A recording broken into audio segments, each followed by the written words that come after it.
ನಾನಂತೂ ನೇರವಾಗಿ ತಮ್ಮ ಎದುರುಗಡೆ ಹೇಳಿದ್ದೀನಿ. ನಿನ್ನೆ ಸಭಾಪತಿಗಳಿಗೂ ನಾನು ಬರ್ತೀನಿ. ಅವರು ರಾಹುಲ್ ಗಾಂಧೀಜಿಯವರಿಗೆ ಡ್ರಗ್ ಎಡಿಕ್ಟು ಅಂದರು. ಅದಕ್ಕೆ ನೀವು ಆಕ್ಸಿಡೆಂಟ್ ಮಾಡಿದ್ರ 3 ಜನರನ್ನ ಕೊಲೆ ಮಾಡಿದಂಗೆ ಆಗಿದೆ, ನೀವು ಕೊಲೆಗಾರರು ಅಂದರು ಅಂತ ನಾನು ಅಂದಿದ್ದೀನಿ. ನಾನು ಆ ಮಾತಿನಿಂದ ಎಲ್ಲೂ ನಿಲ್ಲಿಸೋದಿಲ್ಲ. ಆದರೆ ಅವರು ಸಭಾಪತಿಗಳು ಎದುರುಗಡೆ ಹೇಳಿದರೆ, ತಮಗೂ ಹೇಳಿದ್ದಾರೆ.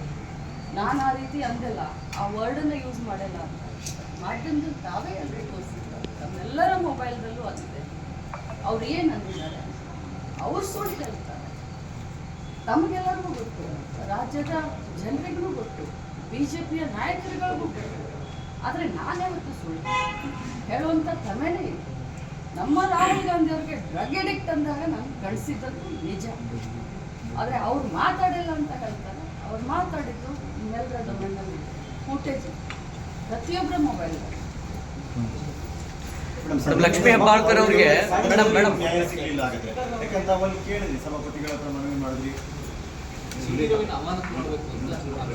ನಾನು ಈ ಬಗ್ಗೆ ಏನು ನಾನು ಬಹಳ ಶಾಕ್ನಲ್ಲಿದ್ದೀನಿ, ಬಹಳ ದುಃಖದಲ್ಲಿದ್ದೀನಿ.